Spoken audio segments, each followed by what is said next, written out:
Here with pole vault star Luke Winder and a sterling performer for the distance team, Ryan Root. Hi, guys. Hey there. And coming off a relaxing trip to Canton, New York, so that's a good thing. And you ready for the show today, Winder? You were never really battle tested during the regular season, but you get to the Nationals, and every time you run into Tim Moses, you have Andrew Bartnett always in the way. The top three finishers, indoor to outdoor, exactly the same.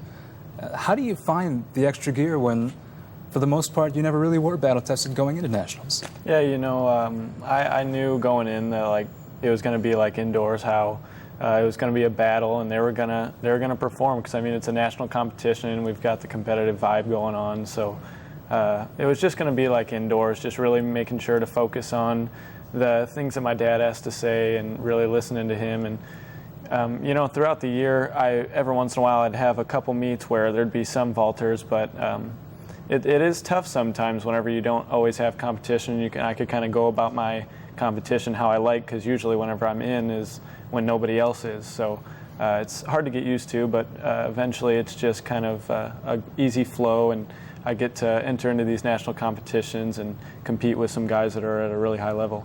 Well, Brian, coming off a broken elbow going into your race, the steeplechase, you were perhaps a little bit more under the radar than Luke, but ultimately you finished fifth. All these events can be very, as I said to your coach Frank, they can be very wonky. You never know what to expect. You go into it. I hear you're really good at breaking down a race. How did that steeplechase go for you? I think it all started a long time ago, back in the fall, when Ken and I decided we were going to focus on the steeplechase together.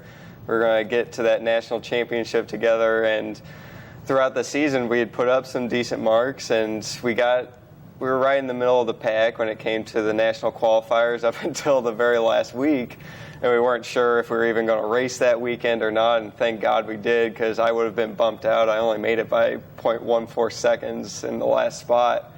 So we get to nationals, and the coaches prepare us so well for those situations, just being confident in ourselves. So we got through the prelim nice and easy, and we were under the radar. No one expected much from us. And when I got to the final, it was just the regular, just like any other race. You just go out there, just compete. I didn't have to worry about time, thankfully. I just had to compete and get those spots. And Luke, you were looking at this whole freshman year as a whole, pretty flawless. It's hard to really build on the way things went. The last time I had you on, I joked that you might win 8 national championships. Well, you're on pace now, but of course there's always still stuff you have to work on. The best athletes always find that one thing in the off season that they want to work on. What do you think that might be for you?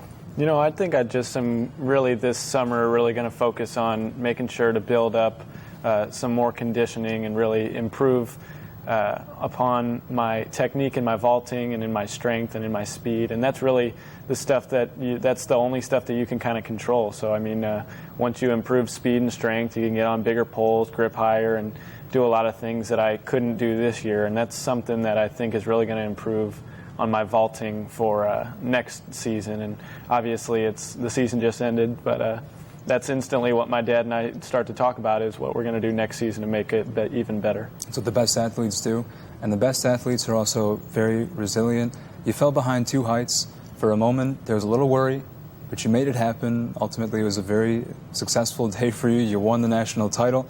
But Spencer LaHaye, can't say enough about him, because he too had himself a bit of a gritty run, didn't he?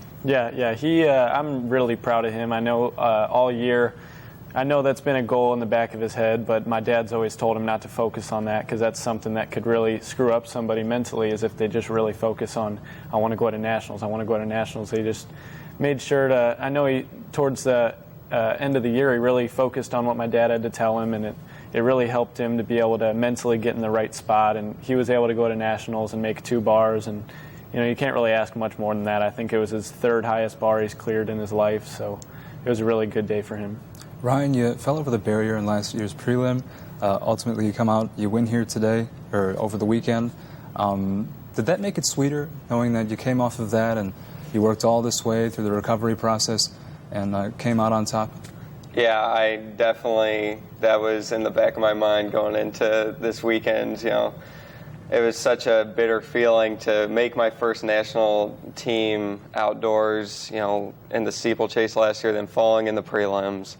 And I had to sit that whole week watching everyone else compete, and it was tough. And I think, sadly, one of my goals this week was don't fall, because right after I was recovered from my broken elbow at the Drake Relays, I fell twice over the water barrier, and it was kind of a nightmare type race, even though I ended up finishing and I got a lot of credit for doing so.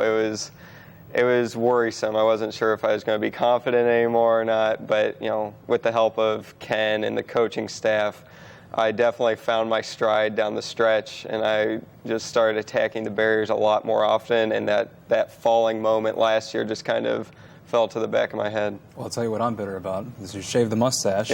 But we're so glad to see you. Thanks for being on today. Awesome weekend for you guys, and glad to have you on. Thank you.